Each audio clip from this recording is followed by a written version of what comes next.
happy holidays. My name is Juliana Blischak, and I'm a registered dietitian with Sodexo here at University Hospitals. And I'm Tony Verona. I'm the culinary director with UH with Sodexo. Welcome. So as we enter into a new season, we're given many reasons to celebrate, whether it's Christmas, Hanukkah, Kwanzaa, or another holiday. Many people look forward to this time of the year to gather with friends and family over some delicious food. And although things may still be looking a little different than in years past, the holidays are still an opportunity to make something extra special. So, Chef Tony, what are we making today? Today we're making a roasted turkey. Wow, isn't that surprising for the holidays, huh? But we're going to take some fresh herbs, and then we're also going to make a healthy autumn stuffing, and we're going to talk about that here in a little bit. And then a natural gravy to go with the turkey. So hopefully you'll take these techniques and try it at home. Okay, you want to get started? Let's do it. Okay, so let's talk about the ingredients real quick. So first of all, let's talk about the healthy stuffing. So I took some whole wheat, 100% whole grain bread. All right, what's the difference between whole grain and whole wheat again? Main difference, more fiber, vitamins, and minerals. So it's an easy swap to make. And in this recipe, I honestly don't think you're going to be able to tell the difference with all the other ingredients. Right. I think it adds a lot of depth to it. It's a little bit, it's got obviously a little different flavor than white bread. But with all these other hearty and earthy ingredients, I think it goes really, really well. So anyhow, what I did with the bread is I just cut it up in little cubes. I laid it out on a tray. I put it in about a 200-degree oven. I dried it out. I left it on the tray overnight in my kitchen and just let it dry out so it got nice and crunchy. You kind of want that because we're going to add some liquid to this in the form of chicken stock, and we want to get it moist, but not too moist, okay? We also have a bunch of fresh herbs. Look at all these beautiful fresh herbs. So rosemary, thyme, sage, parsley. Those are great fall hearty herbs that are going to go great with we're going to put some of that in the gravy, and we also made a crust for the top of our turkey that I have in the oven. I'm going to take the turkey out and show you because I'm not going to deal with raw turkey today, but it's pretty simple. I took a turkey breast, I rubbed it with olive oil, and I just sprinkled the chopped herbs on top. So let me just show you that real quick. And this is already done, so you can see how beautiful that is. Now in the recipe it states a whole turkey, which you can do it, but this it also has a turkey breast, so I used a boneless, skinless breast in this case. So we're going to show you how to use that beautiful juice in there, as well as how to carve up that turkey in a minute. So we also have walnuts, some craisins, onions, shiitake mushrooms, which are just going to lend a beautiful flavor to it, as well as some celery. So let's get started. So I got a little bit of olive oil in a pan here. I'm turning up my heat. So we're going to saute these ingredients. This is going to be for the stuffing, okay? So let this come up to heat a little bit. You can see I have some chicken stock over here on the stove, nice and hot. Let me check my stuffing because I have some in the oven. It looks pretty good. All right, so we're going to bring this up to temperature, get this oil hot, and we're going to start sauteing. Now, what I like to saute first are the mushrooms, okay? The mushrooms have a lot of water in them, so we want to extract that water and reduce the water and concentrate the flavor. So I can hear this bubbling. We got a nice sizzle going on. So we're going to saute these down. Now, if you don't like shiitake mushrooms, you know, shiitake mushrooms are grown on oak stems, oak pieces of oak, so it lends a real earthy, kind of woody flavor to it. You can use regular mushrooms, you can omit them, you can use portobellas, you can use a bunch of different, any type of mushrooms. But I find that this recipe with the mushrooms just is really tons of flavor, tons of flavor.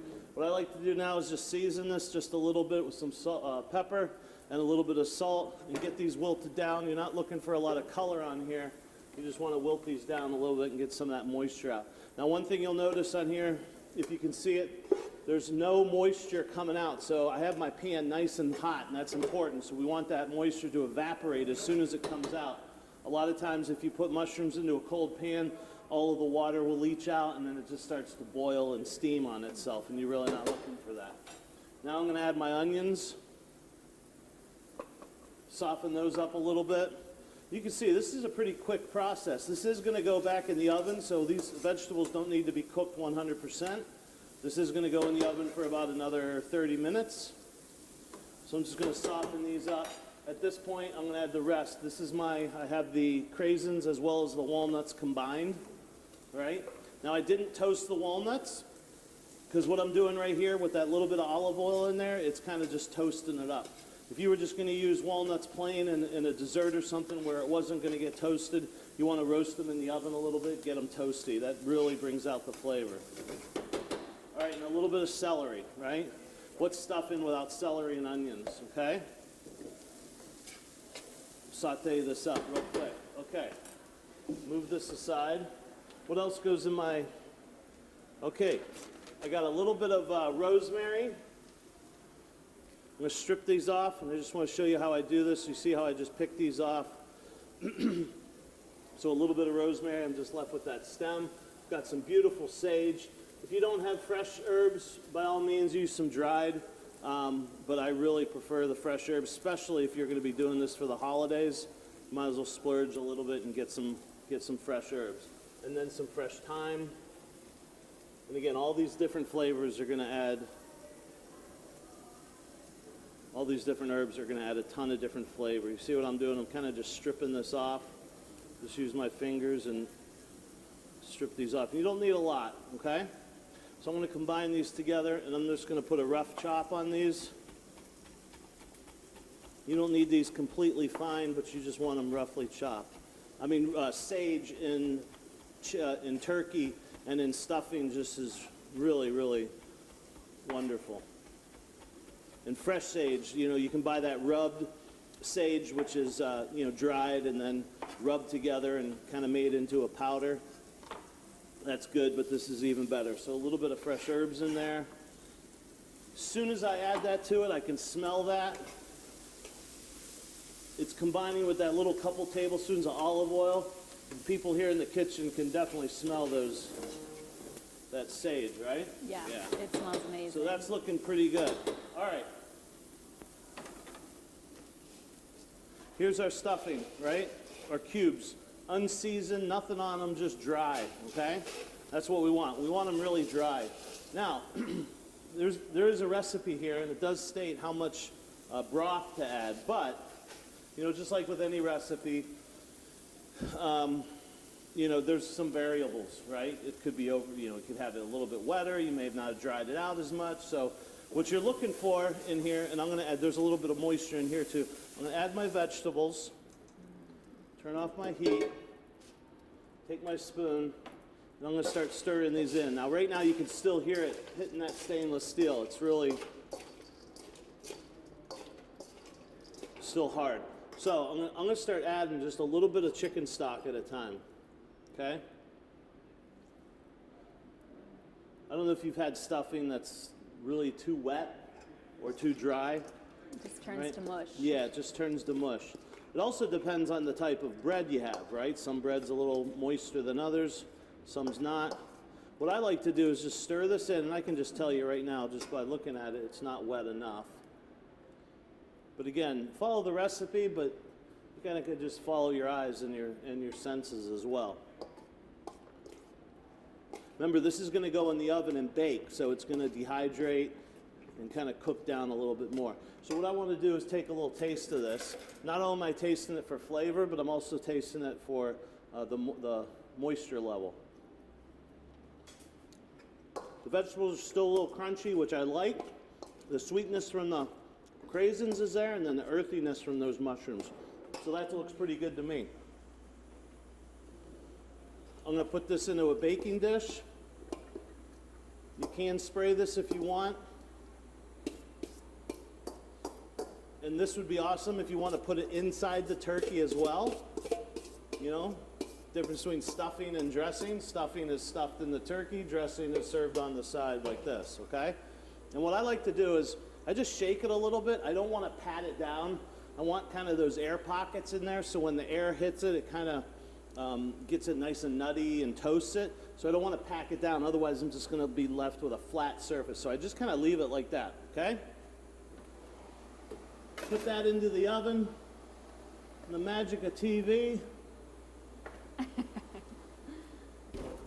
Beautiful.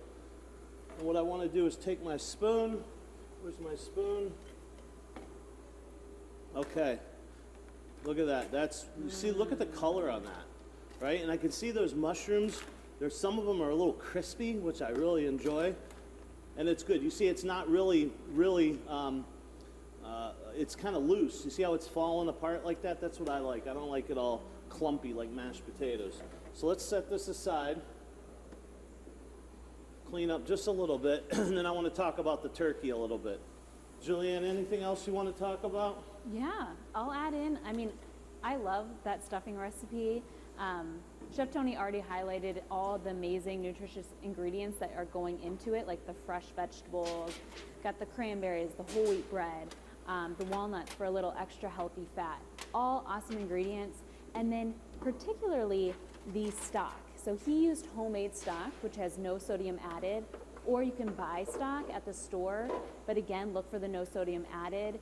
And this is for, of course, the benefit of our hearts. Sodium can add up really, really quickly, especially at the holidays. So if you're the cook, maybe look for some ways that you might be able to cut back on sodium here and there, whether that's, you know, buying no sodium added products, rinsing canned vegetables, canned beans, that kind of thing, and then using fresh herbs. I mean, that's a great way to add a ton of flavor so you don't need as much salt. And then two, just echoing what Chef Tony said, utilize those taste buds. Really, really taste things before you completely season them, because it might not need all the salt that it calls for. All right, we're going to cut up a couple more herbs here because we're going to make the gravy, right? Now, a couple ways you can make gravy. For people that are gluten-free, I'm using cornstarch today, but you can use flour as well. The only difference, and I'll show you in a minute, you use cornstarch a little bit different than you use flour. If you use flour, you got to add some more fat, and that's kind of why I'm using the cornstarch. Because I don't know if you ever heard of a roux. It's equal parts fat, usually butter, excuse me, to flour, and you cook it, and then you add the stock. So it does add a little bit more fat, adds a lot more richness. But cornstarch for people who are gluten-free. My wife is gluten-free, and my daughter's gluten-free. So this is kind of how I make it at home, okay? Again, just a little bit more herbs. Want to reinforce that herbaceous flavor into our gravy. And these are the kind of little differences between just a regular gravy and something that's a little bit more elevated, right? And it's as simple as adding just a few herbs, okay? Just a rough chop, that's all we're looking for. Now, look at all this juice I got from the turkey. This is amazing, amazing stuff, okay? There are some little particles of stuff in there from the turkey, so I want to give it a little strain, right? Get that some stuff out of there. Put this aside. All right, now what I'm going to do is put this on the heat. I want to give this a little bit of taste. This came off the turkey. Remember, I seasoned the turkey with salt, a little bit of pepper, and the fresh herbs. So this might be, seasoned perfectly. I don't know. It's pretty good. I'm going to add a little bit of stock to it, just because it's well concentrated. Okay. Now we're going to bring this up to boil. As this is coming up to a boil, I'm going to drop my fresh herbs in there, and I'm going to let those just kind of steep in there. And again, a lot of good flavor. I also add just a tad bit of white wine. So now it's kind of turning into more like a sauce, But again, a little bit more elevated for Thanksgiving and the holidays, okay? So I'm going to whisk this in. This was already in the oven, so the stock is nice and hot. Okay, let that come up. What I have here is a cornstarch and a little bit of that white wine I had. So I take a tablespoon of cornstarch, I dissolve it into my white wine. And again, this is the difference.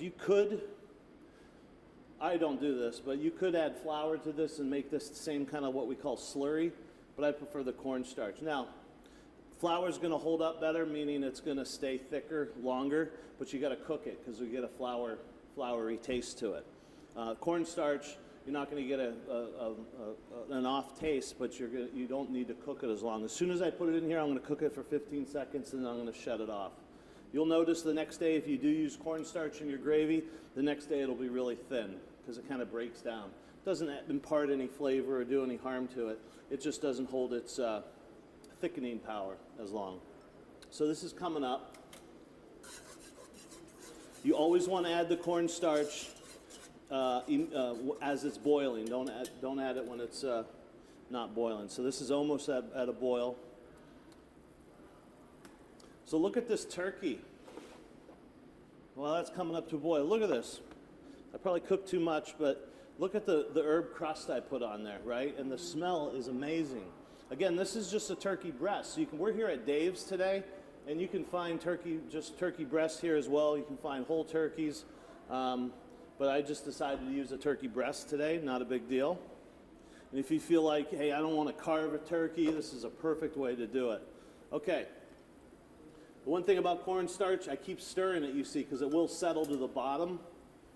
It never really 100% dissolves, so I like to stir it. And with cornstarch, you want to, again, it's boiling. I'm going to add a little bit. I'm going to stir it in. You don't want to dump it all in there because this is cold, and that reduces the temperature of the gravy. I'm going to put it a little bit more in, stir it in, let it come up to a boil. Add a little bit more. Let it come up to a boil again. If I added all this, it would take too long to come up to a boil. Then I'm going to add the rest, okay? Stir it in. It's coming up to a boil. If you don't whisk it like this, it'll tend to clump up. 15 seconds, I shut it off. That's done. And I'll show you the gravy here in a minute because we're going to do a little presentation here. Okay, gravy's done, stuffing's done. We're going to do two little presentations. One is, and I say presentation, but one is just if you're plating this up for your family, and another one would be for if you're serving it as a buffet. Okay? So we're going to do the buffet one first. Move some of this stuff out of the way. All right, let's bring this turkey over. Look at that. There's a little bit of fat on here, so I'm going to pull that off. The other thing about turkey is, or any meat, you always want to let it rest, okay? So I already cooked this. It was in just a slightly warm oven, so it's already rested. What does resting mean? So once you pull a turkey out and you temp it, first of all, I didn't tell you, I do have an instant read thermometer. I pulled this out at 165 degrees. That kills any bacteria. You always want to make sure that the thickest part of the turkey reaches 165 degrees.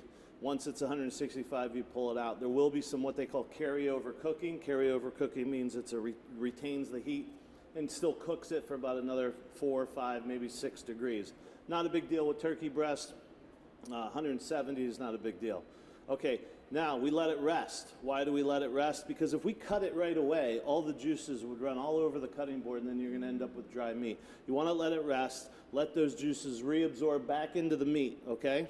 All right, so let's cut this up. Now, the other thing about a turkey breast is there's what they call the grain, right? There's a grain, and I don't know if you can see it, but the grain kind of runs this way. You always want to cut meat against the grain, right? So I kind of, it's kind of like your fingers, right?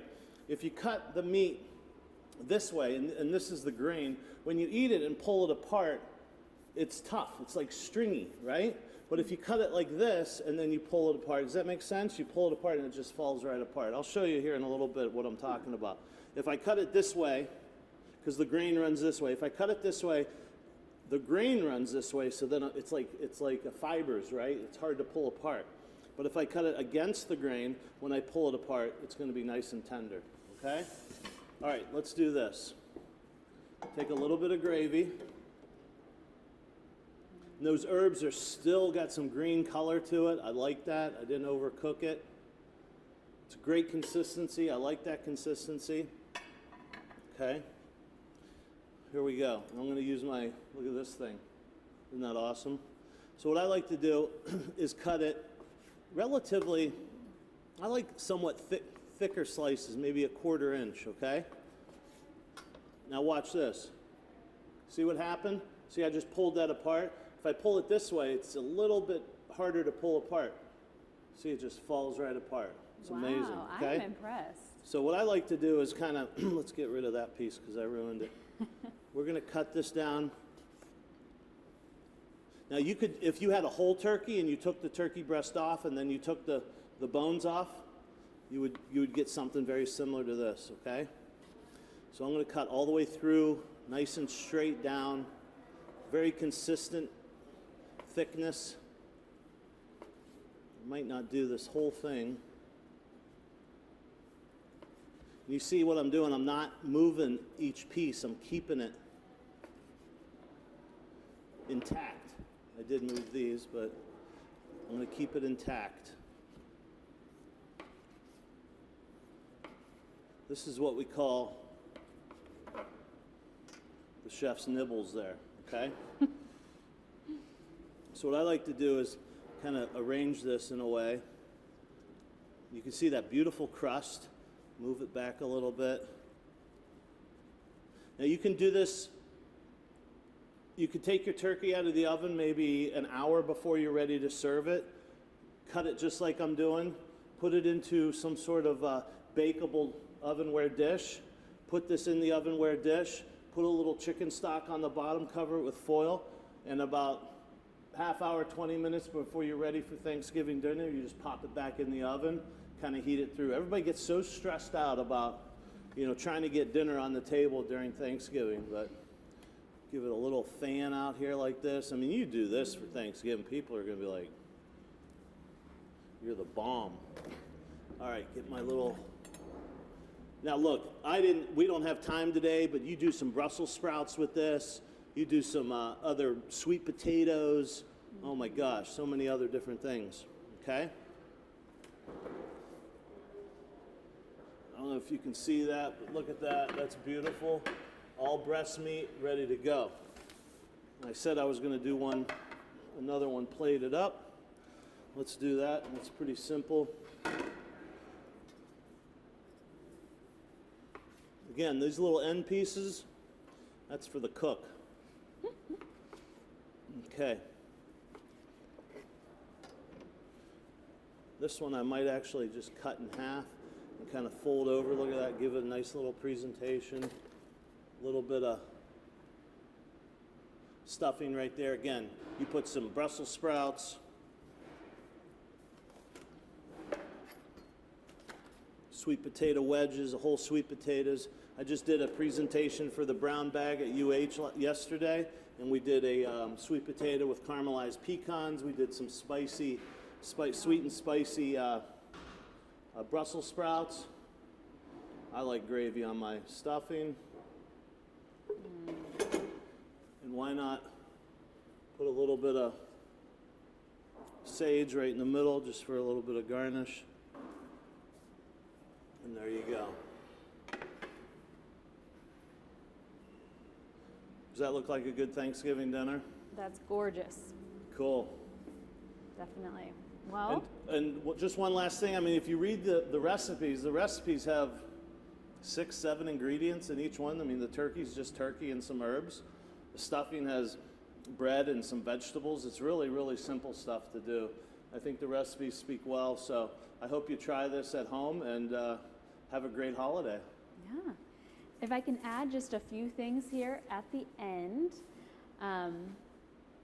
What I love about these recipes that Chef Tony has created for us today is that they really take some of the holiday classics, add in some extra nutrition without losing that flavor that we so look forward to. For example, using olive oil instead of butter. That still lends moisture, flavor, but it's also heart healthy. Mm-hmm. So, if you're looking to lower your cholesterol, that might be something that you try as well this holiday season. And a few additional tips just to take for your next holiday meal. I'll start with food safety. Tony touched on it, but make sure you know the internal temperature that you need to be cooking your food to, whether it's a turkey or something else, especially if it's something you haven't cooked before. And then 2, plan ahead so you can thaw it properly. Remember, fridge, cold water, or microwave are the only safe ways to thaw meat.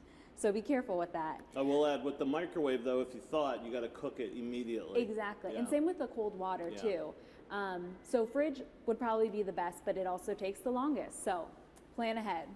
On another note, on the actual day, just a couple things to keep in mind. Do be mindful of the appetizer table. I recommend getting a plate and sitting down if you can, rather than picking while you're socializing, just because it's easy to fill up and then not enjoy your meal later on.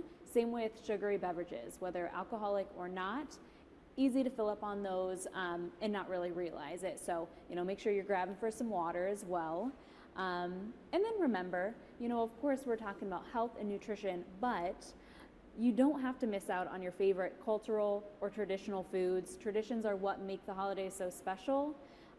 So just try to instead focus on including some nutrition where you can. Like Chef Tony said, maybe roast some vegetables. Some roasted root vegetables would be delicious, or a fruit salad to complement some of the richer dishes. And lastly, check in with yourself throughout the day. How are you feeling? It's pretty normal to eat past your level of comfort on holidays, but remember, you can always go back for seconds when you're hungry again, or save some for tomorrow. Just try to honor your hunger and your fullness.